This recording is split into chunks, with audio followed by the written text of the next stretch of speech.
میں تمہیں بتانا چاہتا ہوں کہ مجھے 30 دن کی جبری چھٹی پر بھیجا جا رہا ہے، بلکہ مجھے تو قید کر دیا جائے گا۔ میں یہ چاہتا ہوں کہ میرا کام تم سنبھال لو، یہ اچھا موقع ہے، اس سے فائدہ اٹھاؤ اور نفع کماؤ، لیکن رمضان کے مہینے میں تم جو کچھ بھی کرو مجھے اس سے آگاہ رکھنا۔ ہمارے درمیان معاہدہ ہونا چاہیے کہ ہم رمضان کے مہینے میں دنیا بھر کے مسلمانوں کو غفلت میں ڈالے رکھیں گے تاکہ وہ نیکی اور عبادت سے دور رہیں، اس طرح وہ خسارے میں رہیں گے۔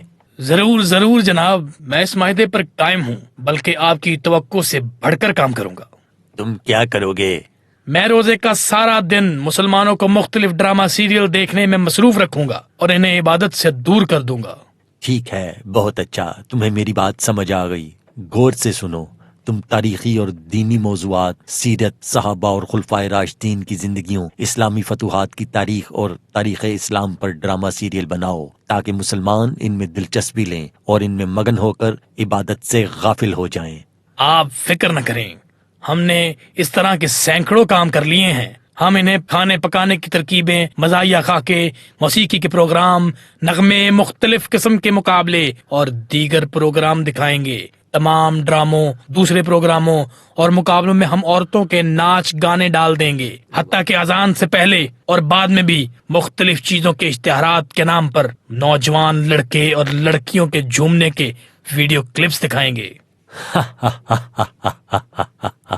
میں چاہتا ہوں مسلمان غفلت میں ڈوبے رہیں، غفلت میں ڈوبے رہیں۔ اس خاندان کو تو دیکھو، افطاری سے پہلے کا وقت ہے جو دعا کی قبولیت کی گھڑی ہے، مگر یہ لوگ خراٹے مار رہے ہیں۔ افطاری کے بعد تراویح کے بجائے ٹیلی ویژن دیکھتے رہتے ہیں، اس طرح سحری کا وقت ہو جاتا ہے جو عبادت اور دعا کی قبولیت کا وقت ہے، مگر یہ سحری ٹرانسمیشن دیکھتے رہتے ہیں۔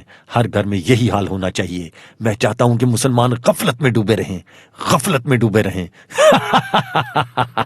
آپ مجھے موقع تو دیں، آپ بس مطمئن ہو جائیں، میں آپ کی کمی محسوس ہونے نہیں دوں گا۔ ہم ایسے پروگرام دکھائیں گے کہ نوجوان لڑکے اور لڑکیاں ٹیلی ویژن سکرین سے چمٹے ہی رہیں۔ میری بات سنو، میں تمہیں کھلی چھٹی دے رہا ہوں۔ رمضان کا مہینہ سال میں ایک ہی دفعہ آتا ہے اور یہ موقع تبھی ملتا ہے۔ جو کچھ کر سکتے ہو کر لو۔ دیکھو، میں نے مسلمانوں کو قرآن کریم سے دور کر کے انہیں سوشل میڈیا پر الجھا دیا ہے۔ وہ قرآن کریم کی تلاوت اور اس کے معنوں پر غور و فکر نہیں کرتے، بلکہ لغو باتوں میں مصروف رہتے ہیں۔ تم گناہ اور برائی کی باتوں کو نیکی کے روپ میں پیش کرتے رہو۔ مسلمان گمراہ ہو کر اپنی طرف سے تو نیکی کے کام کریں گے، مگر اصل میں وہ گناہ کے کام ہوں گے، اور کوئی تمہیں برا بھی نہیں کہے گا۔